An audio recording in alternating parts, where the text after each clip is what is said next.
이번 영상은 밀만의 정리에 대해서 알아보겠습니다. 1940년 뉴욕시티 칼리지 소속의 제이콥 밀만은 유용한 네트워크 이론이라는 논문을 발표했습니다.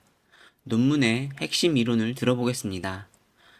우리는 오른쪽과 같은 회로에서 A와 B 두 점 사이의 전압을 구할 수 있어요.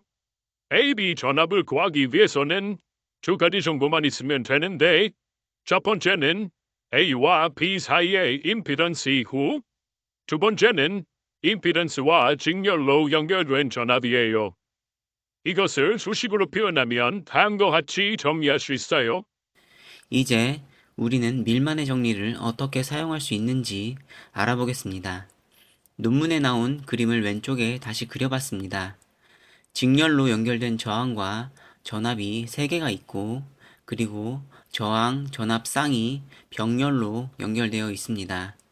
밀만의 정리를 이용하면 노드 A와 노드 B 사이의 전압은 오른쪽 수식을 이용하여 구할 수 있습니다.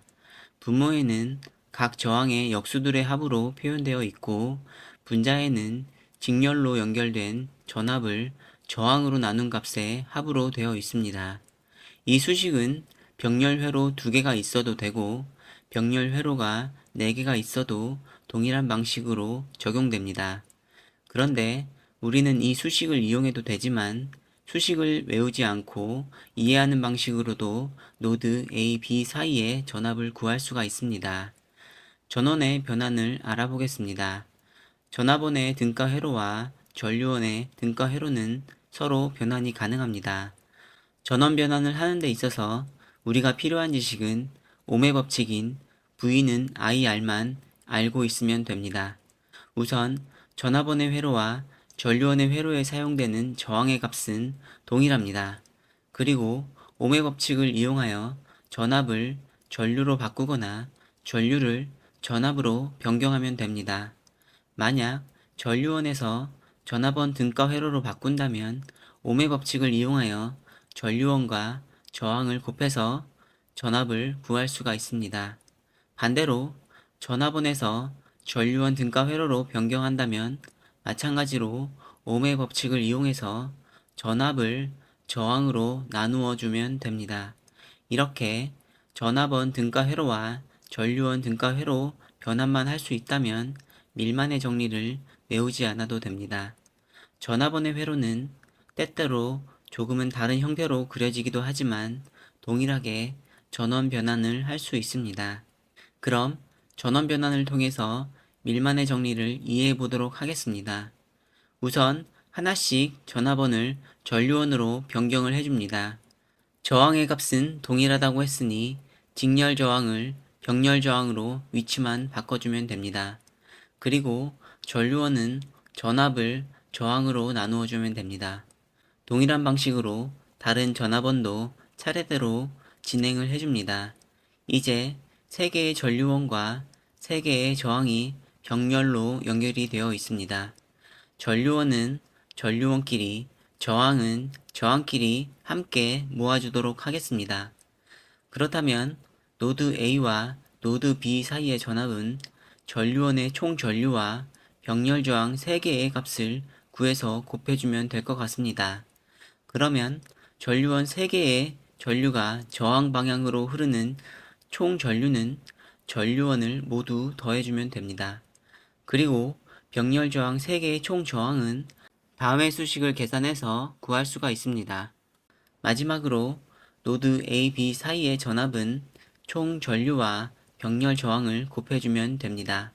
이러한 방식으로 회로를 정리해주면 밀만의 정리를 외우지 않아도 전압을 구할 수가 있습니다. 이것은 다시 전원 변환을 이용해서 왼쪽의 그림처럼 전압원의 형태로 표현할 수도 있습니다. 밀만의 정리 수식을 다시 살펴보겠습니다.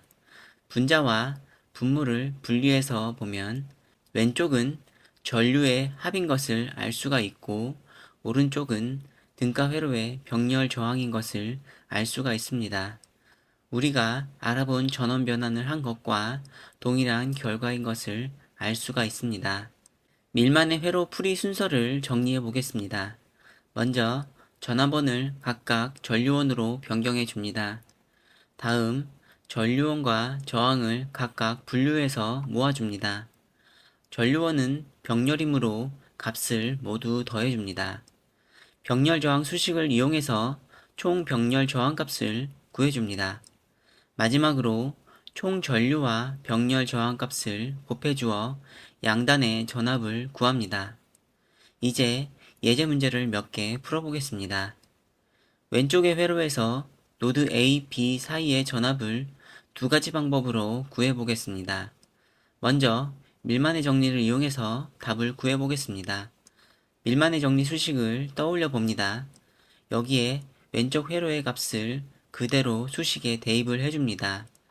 분자는 2 더하기 3이 되고 분모에 있는 분수에는 각각 6과 3을 곱한 뒤 분수식의 분모를 18로 만들어서 계산을 해줍니다.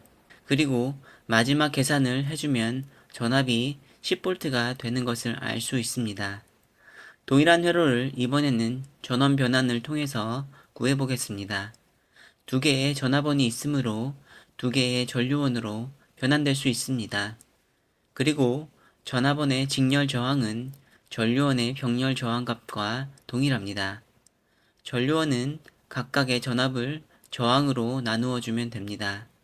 I1은 6V를 3ohm으로 나누어 주면 되고 I2는 18V를 6ohm으로 나누어 주면 됩니다. 그러면 각각 2A와 3A를 구할 수 있습니다. 그리고 전류원과 병렬 저항 값을 구해주면 됩니다. 두 개의 전류를 더해주면 5A가 되고 병렬 저항 값을 구해주면 2ohm이 됩니다. 이제 총 전류와 병렬 저항 값을 곱해주면 양단 전압은 10V가 되는 것을 알 수 있습니다. 두 번째 예제 문제를 풀어보겠습니다. 왼쪽 회로에는 이미 전류원이 변환되어 있으므로 한 개의 전압원만 전류원으로 변경하면 될 것 같습니다. 직렬 저항은 그대로 병렬 저항으로 변경이 되고 6V를 2ohm으로 나누어주면 전류원은 3A가 됩니다. 전류원끼리 더해주고 병렬 저항 값을 구해주면 전류원은 6A가 되고 저항은 1ohm이 됩니다. 6A의 전류가 1ohm 저항으로 들어가게 되면 양단의 전압은 6V가 됩니다. 마지막 문제를 풀어보겠습니다. 가운데 전류원이 있으니 양쪽에 있는 전압원만 전류원으로 변경하겠습니다. 직렬 저항은 그대로 병렬 저항으로 변환이 되고 6V 나누기 2ohm은 3A가 되고 8V 나누기 4ohm은 2A가 됩니다. 전류는 모두 더해주면 8A가 되고 두 개의 병렬 저항은 구해주면 6분의 8ohm이 됩니다. 마지막으로 전류와 저항을 곱해주면 약 10.7V가 되는 것을 알 수가 있습니다. 이상으로 밀만의 정리에 대해서 알아보았습니다. 수고하셨습니다. 감사합니다.